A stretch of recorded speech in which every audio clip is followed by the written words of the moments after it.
আমি মৌসুমি আবারও চলে এসেছি আপনাদের সঙ্গে একটা নতুন রেসিপি নিয়ে। হেসেলে আজকে হয়েছে তালের পিঠে। তাল পাওয়া যায়, এখনো পাওয়া যাচ্ছে, তাই ভাবলাম এই রেসিপিটা তো আপনাদের সঙ্গে শেয়ার করাই হয়নি। তালের এবারে অনেক কটা রেসিপি শেয়ার করেছি, এটা না করলেই নয়, দুর্দান্ত একটা রেসিপি। তাই নিয়ে এলাম আপনাদের জন্য তালের পিঠে। দেখতে থাকুন, বেশি বড় নয় ভিডিওটা, স্কিপ না করে পুরোটা দেখবেন, তবেই বুঝতে পারবেন আর পিঠেটার মজা তবে করে খেয়ে বুঝতে পারবেন। চলুন করে নিই।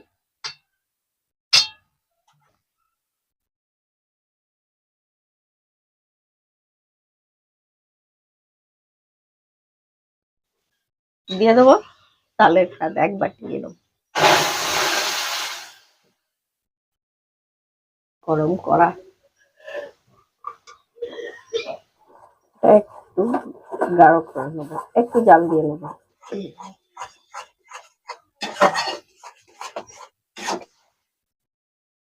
দেব 1 কাপ ময়দা,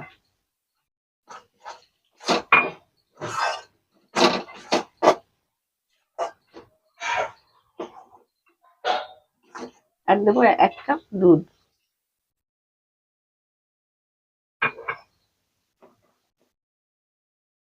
দিয়ে এটা ভালো করে ময়দা আর তালটাকে ভালো করে মিশিয়ে নিতে হবে। গ্যাসটা এই সময় মিডিয়াম রাখবেন।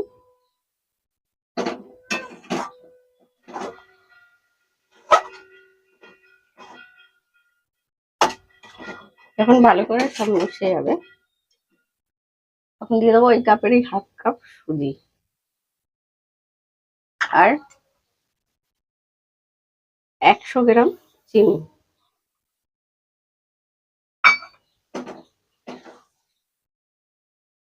চিনি দিলেই কিন্তু জিনিসটা একটু পাতলা হয়ে যাবে, আবার সব রকম তো খেয়েছেন, এটা একদম আলাদাই স্বাদ হয়। এবার একটু চিনিটা গললে রস বেরোবে, সেটা পুরো একদম শুকনো একটা ডো করে নিতে হবে। আর দিয়ে দেবো একটু মৌরি, মৌরি হোক ছোট এলাচ হোক, আপনাদের যেটা মনে হবে সেটা দিয়ে দেবেন। আর মিষ্টি মানে যাই হোক, একটু নুন না দিলে একদম টেস্টটা আসবে না। অল্প একটু নুন দিয়ে আমরা একটা ডো তৈরি করে নেব। এই সময় কিন্তু নেড়েই যেতে হবে, নাহলে কিন্তু ধরে যাবে। ঠিক আছে, বেশ একটা শক্ত, খুব শক্ত হয়নি একদম। এটা ঠান্ডা হলে আর একটুখানি শক্ত হয়ে যাবে। আমরা গ্যাসটা এবার বন্ধ করে দেবো। একটু ঘি বা তেল অল্প করে, আমি যেমন হাতে একটুখানি নিয়েছি ঘি, নিয়ে যেটায় ঢালবেন সেটায় মাখিয়ে নেবেন।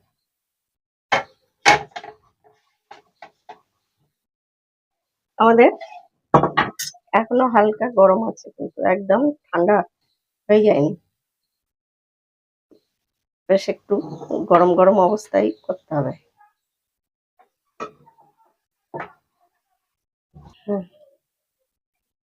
এবার আস্তে আস্তে এটা, কারণ যেহেতু অল্প অল্প গরম, হাত দেওয়া যাচ্ছে। আর যদি না দিতে পারেন, এরকম কোনো কিছু দিয়ে সেট করে নিতে পারেন।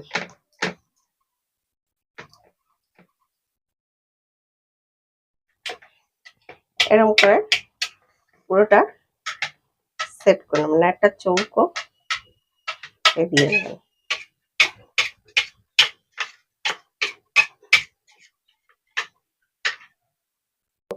এবার আপনারা যেরকম সাইজের করবেন এরকম কেটে নিতে হবে, যতটা আর কি বড় করবেন।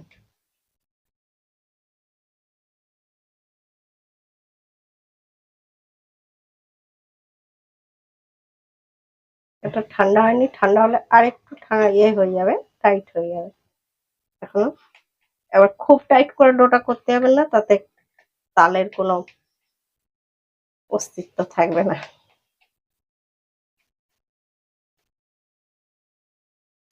সুজি ময়দাটা বেশি দিয়ে ডোটাকে টাইট করলে বেশি, তাতে তাল বলে বোঝা যাবে না। কেটে আর এরকম একটু হাত দিয়ে সেট করে নেবেন, কারণ যেহেতু তাল অত পারফেক্ট ভাবে কাটা হবে না, তাই আমরা এরকম দেখুন সুন্দরভাবে হাতে করেই সেট করে নেব। এরকম পিস করে কেটে নেব। এই যে কেটে নিয়েছি, নিয়ে আর এরকম করে একটুখানি হাতের সাহায্যে একটু সেট করে নিলে দেখতে ভালো লাগে ওটা আর কি। দেখুন আচ্ছা, দেখতে একটু সুন্দর হয়ে যায়। দেখুন সব কটাই আমাদের হয়ে গেছে। আর যেটা বলতে ভুলে গেছি, যে খুব পাতলা করবেন না, এরকম একটু মোটা সাইজের করবেন। কিন্তু এমনি যায়, আমার ছেলে দুটো খাওয়া আছে। আর আমাদের করে নিতে হবে একটা রস, তার জন্য নিয়েছি এই দেখুন 1 বাটির কম চিনি। যতটা ঠিক চিনি নিয়েছি ততটাই জল দেবো, কারণ রসটা গাঢ় গাঢ় হবে। এই দেখুন পাতলা হবে না। এদিকে রসটা বসিয়ে দিই, হতে থাক। চলুন কিছুটা দিয়ে দেবো সাদা তেল। দেখুন না 10টা বেজে গেছে, ঘুম থেকে উঠে থেকে কিচ্ছু খাবে না আমার ছেলেটা, খুব বাজে হয়ে যাচ্ছে। একদম খালি পেটে থাকবে ভালো, বলুন আপনারাই বলুন। তাই যখন হালকা হালকা গরম হবে তখন আমরা দিয়ে দেবো এটা। যারা রেসিপিটি দেখছেন, দেখে ভালো লাগলে একটু লাইক করবেন, একটু কমেন্ট করবেন, শেয়ার করতে তো একদম ভুলবেন না, যাতে অন্যরা দেখতে পায়। আর যে সকল বন্ধুরা নতুন দেখছেন তারা প্লিজ পেজটি ফলো করে দেবেন, আর যারা ইউটিউবে দেখছেন চ্যানেলটি সাবস্ক্রাইব করে দেবেন। পাশে থাকা বেল আইকনটি ক্লিক করে দেবেন, যাতে আমার ভিডিও এলে আপনাদের কাছে সবার আগে নোটিফিকেশন যায়।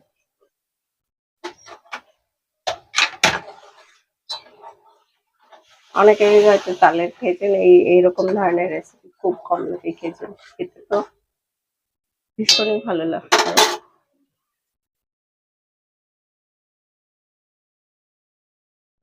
একটু লাল লাল করে ভেজে নিতে হবে, তবে জিনিসটা দেখতে বেশি ভালো লাগে। আর ওদিকে রসটাও হয়ে গেছে। রসটা করা এমন কিছু না, কিছু দিনই শুধু চিনিটা একটুখানি ফুটে এলেই দেখবেন ওটা বেশ চটে চটে হয়ে গেছে। কোনো একটা দুটা কিচ্ছু হবে না, হাতে এরম করবেন বেশ দেখবেন চিটচিটে লাগছে, হয়ে যাবে। বেশ লালচে লালচে কালার হয়ে গেছে।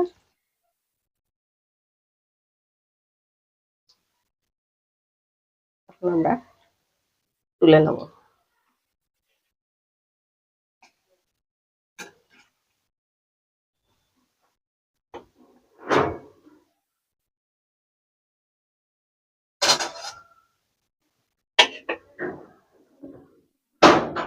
আমরা পরের গুলো দিয়ে দেবো। গ্যাসটা কিন্তু মিডিয়াম করা আছে, একদম লো করবেন না, তাতে অনেকটা সময় লাগবে ভাজতে।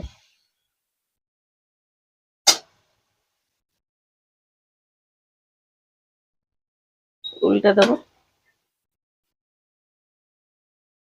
একইভাবে আগের গুলো যেরকম ভাজলাম ওরকম ভাবেই এগুলো ভেজে নেব।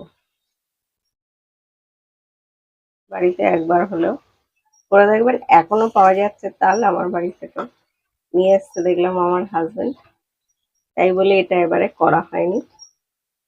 তালের অনেক কিছুই করেছি, কিন্তু বললো এটা একটু করে নাও,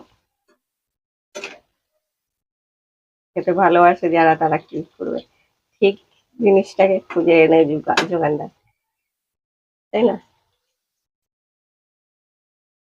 করেই নিই। তবে জানি এখন তাল পাওয়াটা খুবই, তাল একদম শেষের মুখে, জন্মাষ্টমী হয়ে গেছে, সব হয়ে গেছে, তাহলেও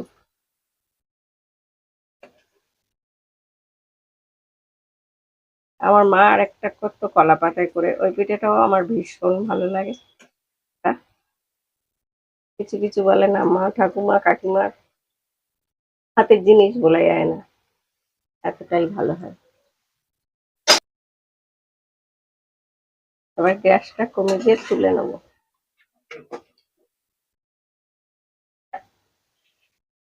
এটা বললাম আগেই, ওটা তো কাঁচা অবস্থায় আমার ছেলে খেয়েছে, বললো খুবই ভালো হয়েছে। এটাও এমনিতেও খাওয়া যাবে এটা, আর রসে ফেললে আরো টেস্ট বেড়ে যাবে এটা, যার জন্য।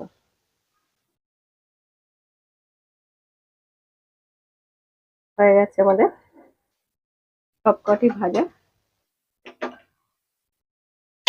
রসটা দেখুন কিছুই দিইনি, শুধু এমনি চিনি রস করেছি, এই যে চটচটে হবে, কোনো তার একটা দুতার হবে না। রসটাও কিন্তু হালকা হালকা গরম আছে, খুব গরম বা ফোড়ানোতে দেওয়ার দরকার নেই। এরকম ভাবে আমরা সবগুলো দিয়ে দেবো।